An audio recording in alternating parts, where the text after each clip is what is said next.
Today I just have a very quick video for you to address what may seem to some of you like a very simple question, but it's a very common question, so I'll address it. And that is, what is the difference between a single action revolver and a double action revolver? I'm Dustin and you're watching Guns of the West.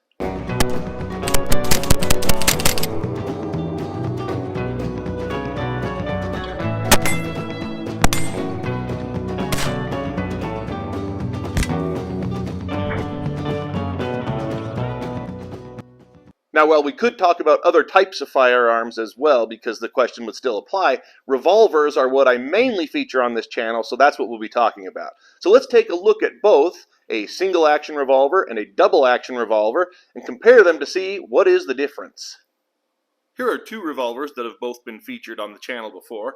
On the left is my Pieta-made reproduction of the Colt Single Action Army, and on the right, my Taurus Tracker. This one's in .45 Colt, and this one's in .357 Magnum if you're keeping score, but the calibers don't matter for the purposes of this video.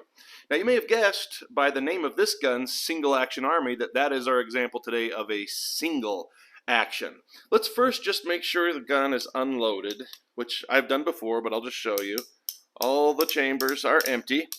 Now, if the hammer is down on this single action revolver, I can pull the trigger. Notice nothing happens at all.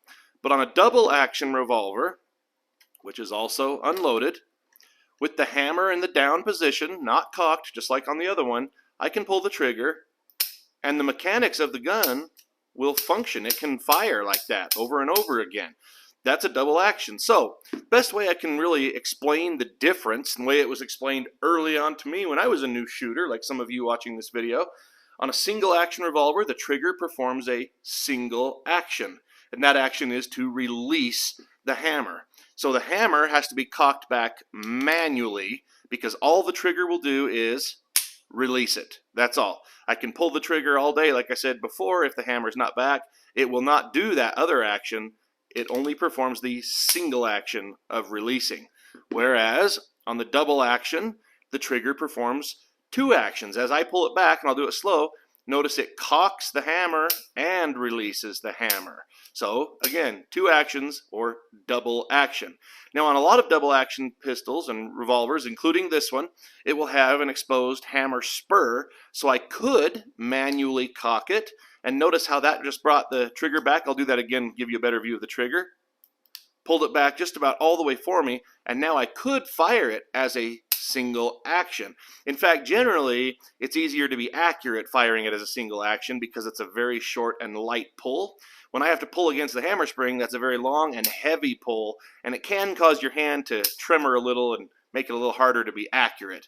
Well, anyway, I realize, as I said before, that might be a simple question for some of you, but I know there are a lot, and I mean a lot, of new gun owners and new shooters out there right now, and if that describes you, then I really hope this was a benefit to you. Well, as always, I really hope you enjoyed the video today, maybe even found the information helpful. Please don't forget to click that like button down below and subscribe to the channel so you can see more videos. And if you look in the description, you'll see where to find me on social media, as well as where to find great Guns of the West products. Thank you so much for watching.